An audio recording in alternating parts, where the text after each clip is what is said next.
as we roll into 2022, what are some of the marketing trends we should be aware of and consider in our marketing plans? That's a great question. Okay, so let's first look at a couple things that we've been seeing this year that will impact everything moving forward. So things to maybe watch out for first, and then I'll get to some other maybe new things that are coming.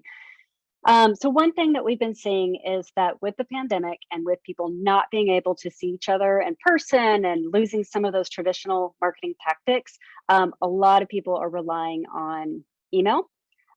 So I'm sure you guys have noticed, I've noticed for sure that I'm Oh getting yeah, a I've ton more noticed. email.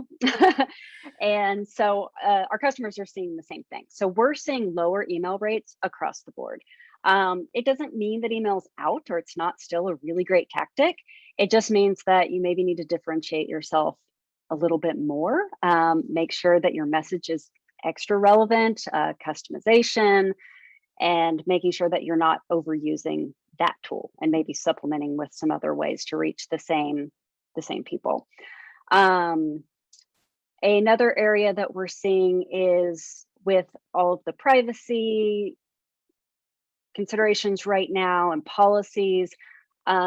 Metrics tracking is getting hard. So a lot of the metrics tracking that we rely on relies on cookies. And if somebody opts out of cookies, then the metrics aren't as reliable as they once were.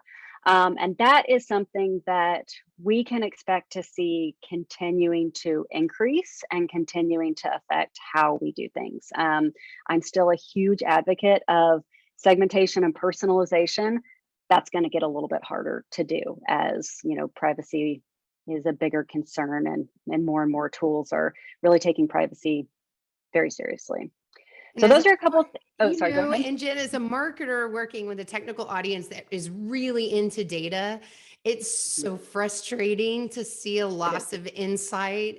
But of course, we all understand, this swing towards privacy. And of course, Mhm. technical buyers have always wanted to stay pretty private. They were never, Yeah. a lot of them already are incognito on your site. So I think I'm glad you brought it up because I think it is a really big concern, and we'll have to perhaps use other metrics as proxies and be a little just trusting of the process, even if we don't have the data, every data point behind it.